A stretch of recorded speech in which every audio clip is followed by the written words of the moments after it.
நானே எதுக்கு என்ன குடியார பயலுக்கு கட்டி வைக்கிறீங்கன்னு கேட்டதுக்கு எங்க அண்ணி சொல்லுது,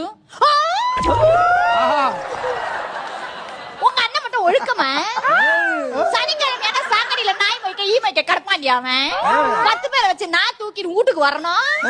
நாங்க கட்டிக்கிட்டு வாழல, அதெல்லாம் கல்யாணத்துக்கு அப்புறம் சரியா போயிடுங்கிறாயா. இருந்தாலும் நான் கண்டுபிடிச்சிட்டேன்னு எங்க அண்ணி ரிஜெக்ட் பண்ணிருச்சு. ரெண்டாவதா ஒரு மாப்பிள்ள வந்தாரு.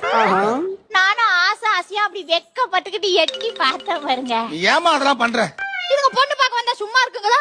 எங்க பாட்டு பாடி காமி, எங்க டான்ஸ் ஆடி காமி. சரி நமக்கு தான் பாடவும் வரும் ஆடவும் வருவோமே, ஒரு ஆட்டத்தை ஆடி பாப்போம்னு எங்க அண்ணி சொல்லி கொடுத்தாங்க ஒரு பாட்டு. ராஜாவின் பார்வைதான்